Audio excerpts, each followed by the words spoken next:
Ayni daqiqalarda poytaxtimizda 24-xalqaro to'qimachilik va tikuvchilik sanoati Textile Expo Uzbekistan Bahor 2025 ko'rgazmasi bo'lib o'tmoqda. O'zbekistonning to'qimachilik va tikuv trikotaj korxonalari salohiyatini ko'rsatishga, mahsulotlarni keng tanishtirishga, to'qimachilik eksporti hajmini oshirishga qaratilgan ko'rgazmadan hamkasbim Azima Qiyosova jonli efir orqali xabar berishga tayyor. Assalomu alaykum Azima, marhamat, efirdasiz.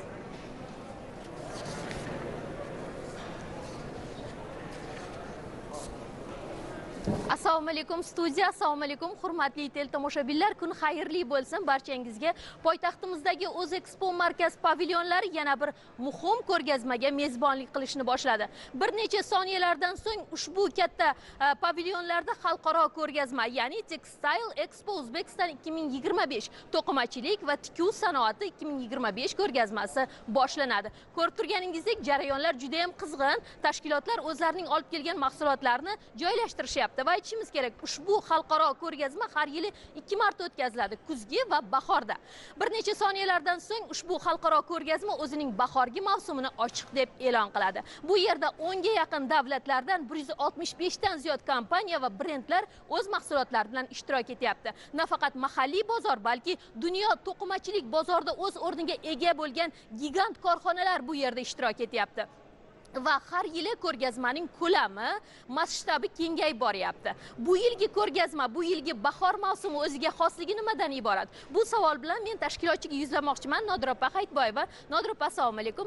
Umuman bu yilgi bahor mavsumida qanday yangi natijalarni kutyapmiz biz? Nimalar qo'yildi bu yilgisi? O'ziga xosligi nimadan? Bu yilgi ko'rgazmamiz 24-marotaba o'tkazilmoqda va albatta har bir ko'rgazma o'ziga xos tomonlari bilan ajralib turadi va jumladan mana shu ko'rgazmamiz ham bu yilgi ko'rgazmamizda 165 ta kompaniya va brendlar ishtirok etmoqda, bir necha davlat vakillari ishtirok etmoqda va shuni ham alohida aytib o'tmoqchimanki, aynan mana shu ko'rgazmaning buyer dasturi mavjud va turli davlatlardan kelayotgan buyerlar ham mana bugun ko'rgazmamizga tashrif buyurishadi. Bular 100 dan ortiq turli davlat vakillaridir.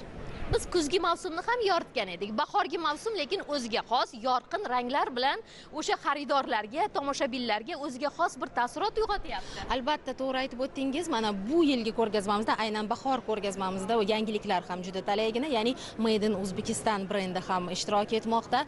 Ayniqsa bilasizmi, mana shu kichik xususiy korxonalarga juda katta foydasi bor.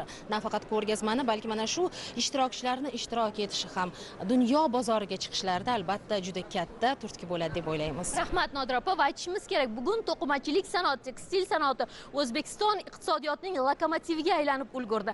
Aynan ushbu sohani rivojlantirish, sohadagi korxonalarni, mahalliy korxonalarni qo'llab-quvvatlash bo'yicha juda katta ishlar qilinyapti. Davlatimiz rahbarining aynan e'tibori ham tekstil sanoatini rivojlantirishga qaratilgan va ushbu ko'rgazmani o'tkazishdan maqsad ham mahalliy korxonalarni jahon bozoriga olib chiqish. Jahonda o'ziga xos o'ringa ega bo'lgan brendlar bilan hamkorlik qilishdan iborat. Biz jarayonlarni kuzatib boryapmiz. Endi boshlanadi ko'rgazma. Bu bo'yicha keyingi dasturlarimizda to'liqroq ma'lumot beramiz.